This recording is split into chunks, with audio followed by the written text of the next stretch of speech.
Hey everyone, in this video I want to just walk you through the way that our course is organized and just explain to you what we'll be doing with the materials and the activities in Brightspace. So I imagine that most of you are fairly familiar with Brightspace at this point. This is what you'll see when you log into our course. As you scroll down, things should be familiar. You click on the overview, or excuse me, the coursework and content up here to get to the syllabus. I'll show you that in a second. The quick links to modules are here. Um, Something I wanted to show you specifically about our class is that we will be using Microsoft Teams, not for any required assignments, but just as a space where we can talk to each other informally, ask questions, bounce ideas off of each other, share resources, express concerns, whatever it might be in this week before we get ready to head to Guatemala. So that's what Teams will be for. Um, Otherwise, I'm going to scroll up to the top and show you the syllabus real quick. So of course, when you log back in, when you click back into the course content, it'll pick up wherever it was that you left off. I'm going to click Overview and Syllabus. Please do read the syllabus. It's just a couple of pages long. It's here as a PDF, and I don't think there will be any surprises. These are things that Jessica and I have been talking to you all about for the last few months. Please read this little description because it explains how things are set up in terms of what you'll be doing here. So um, what we'll be doing in Brightspace is front loading and the final reflection.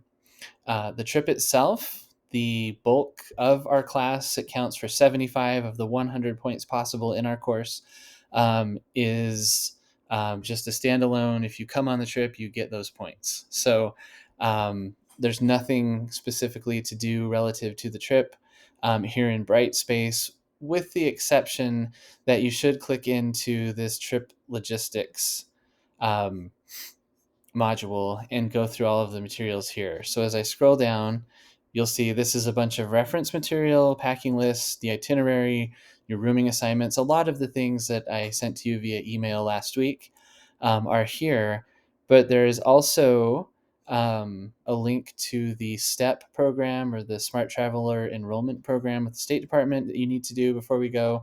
It's probably best to download the United Airlines app. So those links are here.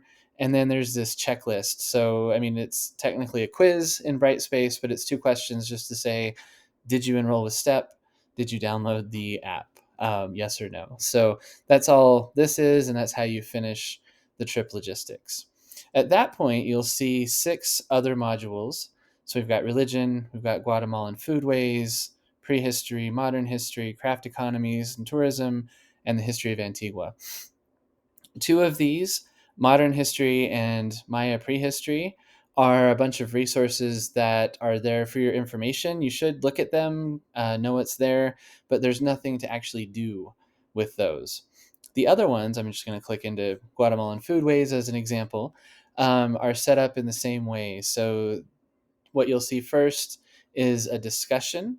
You probably don't want to click into that until you've looked through the other materials, depending on what the discussion is. So this one, for example, asks you to explore cuisine and then share about it on the discussion board. We don't have a lot of stipulations and guidelines set up for the discussion board. I mean, please be civil to one another, but there's no requirement per se that you need to respond to one another. But I would encourage you to do that, because the more participation, the better. Again, we're front loading as a way to try to help us better understand things about Guatemalan foodways, religion, history, the craft economies, and so on, so that we will have a better, more enriching experience when we're there. Um, and so again, craft economies, some of them have more resources than others. You'll notice that Craft Economies has a few different websites that you can look at before you complete the discussion. And then you just, of course, click here. That will take you to the discussion board, start a new thread, and post your thoughts there, respond to one another, and so on. Um, I mean, that's the big part of what we're doing.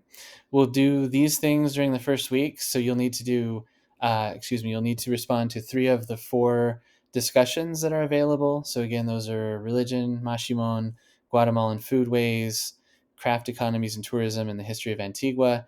These other 2 we'll be talking about in more detail when we're in Guatemala, so that's why they don't have associated discussions.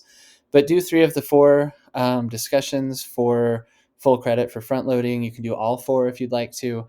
That's totally up to you. The final reflection information is here as well in the last module. Um, Apparently I need to share the actual space where you submit it. I thought I had, so I'll go and fix that since it didn't appear. This is just the brief description. It's essentially what we've told you from day 1 when we did interviews. You can decide how you would like to present your reflections on your experience in Guatemala, whether that's a work of art, a video, Instagram posts, a photo journal, a written journal, and on and on. The format is wide open. The only requirement is that you capture your main takeaways from our experience in Guatemala. This is due on August 27th.